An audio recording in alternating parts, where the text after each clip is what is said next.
तो चलिए आज पड़ताल करते हैं सत्ता, दौलत और अपराध के उस स्याह ताने बाने की जो जेफरी एप्स्टीन के नाम से जुड़ा हुआ है। और हमारी इस पड़ताल का आधार हैं वो दस्तावेज जिन्हें आज पूरी दुनिया दी एप्स्टीन फाइल्स के नाम से जानती है। आगे हम क्या क्या जानने वाले हैं? सबसे पहले हम चलेंगे उस रहस्यमयी द्वीप पर जो इस कहानी के बिल्कुल सेंटर में था। फिर समझेंगे कि आखिर ये राज दुनिया के सामने आया कैसे। ये जेफरी एप्स्टीन था कौन और कैसे उसने इतने ताकतवर लोगों का एक जाल बुन रखा था। फिर बात होगी उसकी गिरफ्तारी और रहस्यमयी मौत की। और आखिर में ये समझेंगे कि क्यों ये कहानी आज भी अधूरी है। इस कहानी की जड़ तक पहुंचने के लिए हमें सबसे पहले चलना होगा कैरिबियन के उस निजी द्वीप पर जो इन सारी भयानक गतिविधियों का केंद्र था। नाम था लिटिल सेंट जेम्स। अब बाहर से देखने पर यह 72 एकड़ में फैला द्वीप किसी जन्नत से कम नहीं लगता था।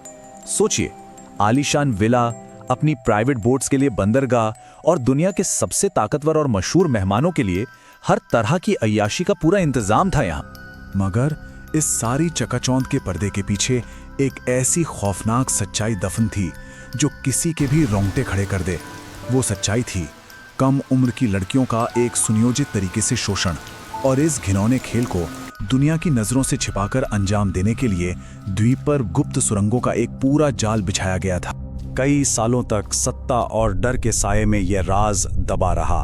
कोई कुछ बोलने को तैयार नहीं था, लेकिन आखिरकार सच की दीवारों में पहली दरार पड़नी शुरू हो ही गई। और इस पूरे सिलसिले की शुरुआत हुई मार्च 2005 में, जब कॉर्टनी वाइल्ड नाम की एक पीड़िता ने हिम्मत दिखाई और फ्लोरिडा पुलिस के सामने जाकर जेफरी एप्स्टीन के खिलाफ अपनी आवाज उठाई। ये एक बहुत बड़ा कदम था। बस इसी एक शिकायत ने जांच का वो दरवाजा खोला जिसके बाद सबूतों का एक ऐसा अंबार लग गया जिसने सबको हिला कर रख दिया।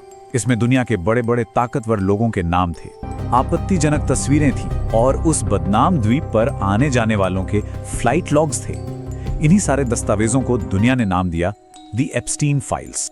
तो यहाँ सबसे बड़ा सवाल यही उठता है कि आखिर ये जेफरी एप्स्टीन था कौन? वो शख्स जिसने दौलत और रुतबे की आड़ में अपराध का इतना बड़ा साम्राज्य खड़ा कर लिया था।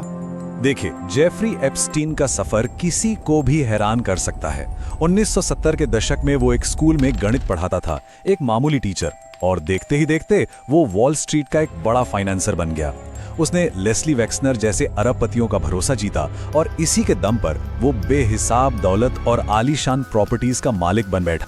और इसी दौलत के दम पर उसने एक प्राइवेट जेट भी खरीदा जिसे एक बेहद बदनाम नाम दिया गया था, लोलिता एक्सप्रेस। यही वो विमान था जो उसे और उसके खास मेहमानों को उस कैरिबियन द्वीप तक पहुंचाता था।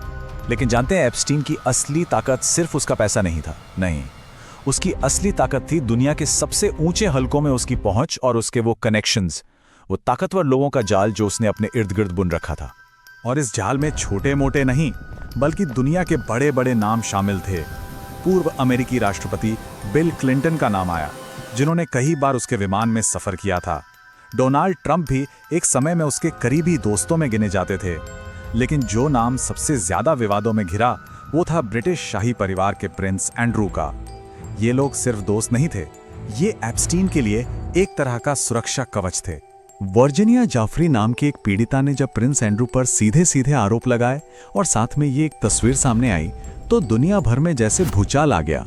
इस कांड का असर इतना बड़ा था कि प्रिंस एंड्रू को अपने तमाम शाही उपाधियां छोड़कर सार्वजनिक जीवन से हटना पड़ा। सिर्फ एक तस्वीर ने यह सब कर दिया। तो इतनी सत्ता, इतने कनेक्शंस, इसके बावजूद कानून का शिकंजा धीरे धीरे कसना शुरू हो चुका था। तो चलिए देखते हैं कि इस कहानी का अंत आखिर हुआ कैसे। देखिए, न्याय की राह बिल्कुल भी आसान नहीं थी। 2008 में तो एक बहुत ही विवादास्पद गुप्त सौदे के तहत उसे मामूली सजा देकर छोड़ दिया गया। लेकिन पीड़ितों की हिम्मत और पब्लिक के लगातार बढ़ते दबाव के चलते आखिरकार जुलाई 2019 में उसे दोबारा गिरफ्तार कर लिया गया। लेकिन इससे पहले कि वो अदालत में अपने गुनाहों का हिसाब देता, 10 अगस्त 2019 को एक हाई सिक्योरिटी जेल के अंदर एप्स्टीन की लाश मिली। आधिकारिक तौर पर कहा गया कि उसने आत्महत्या की है, लेकिन जेल की सुरक्षा में गंभीर चूक और ठीक उसी वक्त बंद पड़े सीसीटीवी कैमरे, इन सब ने कई ऐसे सवाल खड़े कर दिए जिनके जवाब आज तक किसी को नहीं मिले हैं। एप्स्टीन तो चला गया, लेकिन उसका बनाया हुआ नेटवर्क अभी भी बाकी था। और इस नेटवर्क की सबसे अहम कड़ी उसकी सबसे करीबी सहयोगी किसलेन मैक्सवेल को लड़कियों की तस्करी और इस पूरे अपराध में उसकी मदद करने के आरोप में गिरफ्तार किया गया और 2022 में उसे 20 साल कैद की सजा सुनाई गई। एप्स्टीन की मौत हो गई, मैक्सवेल को सजा हो गई, तो क्या कहानी खत्म हो गई? नहीं, ये कहानी अभी खत्म नहीं हुई है। उसके अपराधों के स्याह साए आज भी मौजूद हैं और कई सच हैं जिनका सामने आना अभी बाकी है। ये पूरा मामला हमें एक बहुत कड़वा लेकिन जरूरी सबक सिखाता है। वो ये कि पैसा और ताकत, इसके दम पर आप सच्चाई को कुछ वक्त के लिए दबा तो सकते हैं, लेकिन उसे हमेशा के लिए दफनाया नहीं जा सकता। सच बाहर आ ही जाता है। और अब जब एप्स्टीन फाइल्स के पन्ने एक एक करके खुल रहे हैं और नए नए प्रभावशाली लोगों के नाम सामने आ रहे हैं, तो सबसे बड़ा सवाल यही है कि इस जाल में अभी और कितने राज दफन हैं और कौन-कौन से चेहरे हैं जिनका बेनकाब होना अभी बाकी है।